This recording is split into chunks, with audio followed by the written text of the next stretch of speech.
Hey everybody, it's Dr. Christine. Special Saturday video where I answer the questions that come through the comment sections on my videos.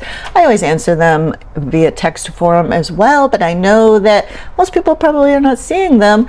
Maybe even the person that asked the question isn't seeing it. So these questions are, really get into juicy content. So I want to make sure I'm answering them in a way that lots of people can benefit from the question, because I know if one person asked a question that there are hundreds or even thousands of people with the same question. Also, some of these things I haven't made videos on yet, so I'm doing my best to get the content out quickly and in small digestible chunks. These answering questions in video form is going to really help me do that. So it's today's question. Here we go. What I struggle with getting my head around is TMS moves around and can happen randomly from what I hear.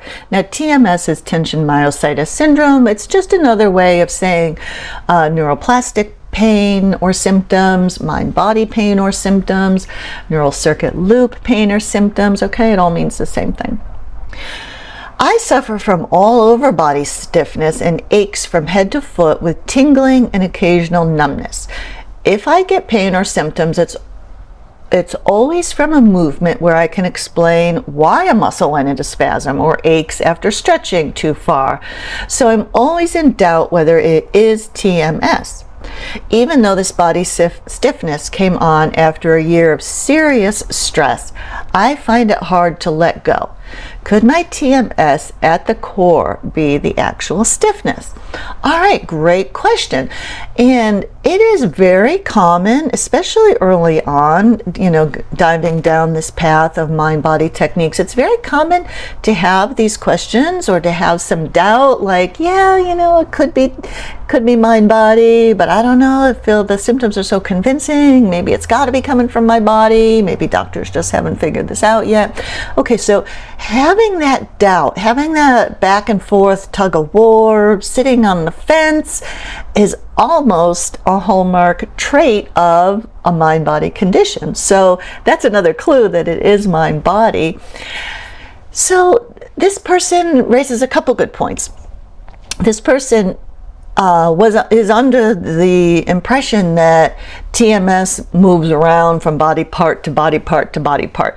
Well, it certainly can, but it doesn't have to. And I don't think I've even really ever read something that states that.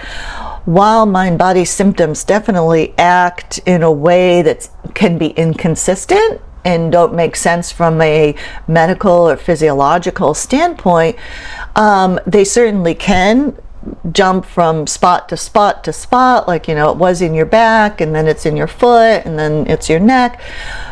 It's also just as common for it to be a single pain, a pain in that left hip for weeks, months, years, decades even, and maybe symptoms aren't felt anywhere else in the body.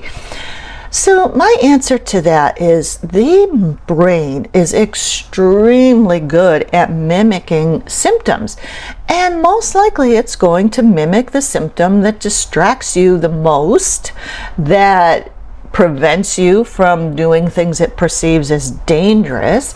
It's going to distract you with or create the symptom that gets the most attention out of you.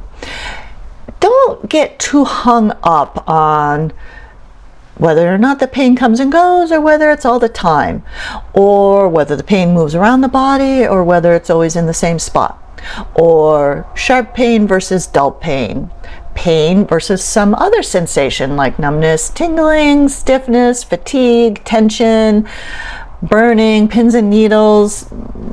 Really, the quality of the pain doesn't even really matter. It's still all the same core, all the same root. It's still neuroplastic.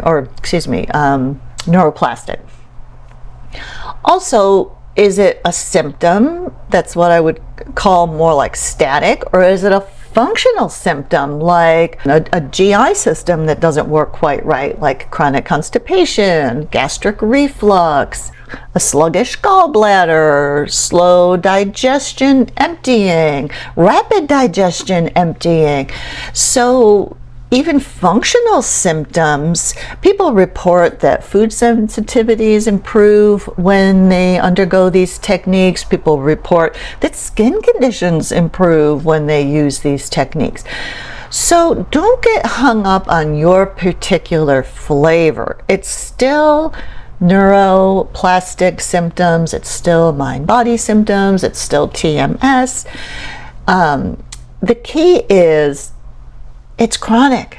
It's been there for weeks, months, or years. Maybe it comes and goes. Maybe it's been constant. It's chronic. It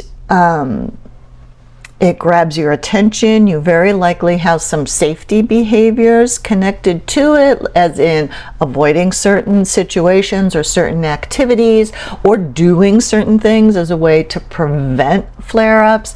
These safety behaviors lock in the symptoms. Also, this person commented that if there's a flare-up, they can almost always trace it back to something that they did. Well, you know what? All that is the hypervigilant brain looking for associations. This is what we do. If you happen to sneeze, go up a big flight of stairs, bend over and pick up a book, ride in the car too long, if you happen to wake up with a flare-up of low back pain, can't you find something? Your brain, consciously or subconsciously, will search to find an answer for it, something that you did the day before, or even just to blame it on stress, mental, emotional stress. So the brain is always looking to make meaning out of something. It's just what our brains do. And that has its good side, and that can have its bad side.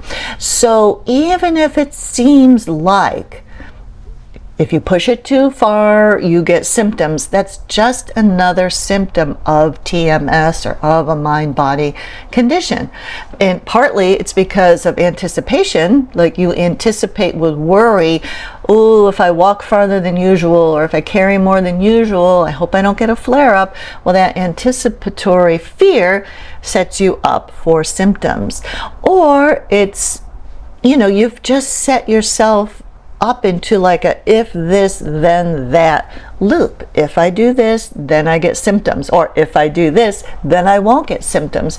Okay, so if you catch yourself doing that, if you catch yourself making meanings, just be aware of it. Oh, I'm making up a meaning, a meaningless meaning. Let's call it that from now on, okay? We're making up meaningless meanings. The reason for the symptom is TMS. It's mind-body, it's neuroplasticity.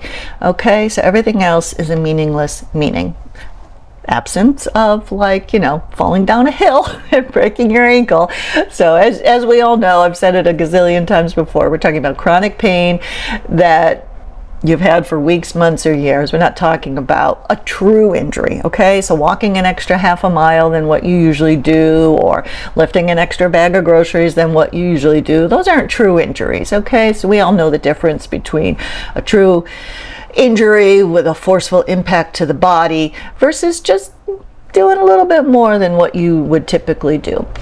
All right, I hope that answered that question for you. And again, I thank you very much for being here. Please hit the subscribe button before you go. I am so happy and excited to bring this content to you and give it to you for free. All I ask in return is you hit the subscribe button.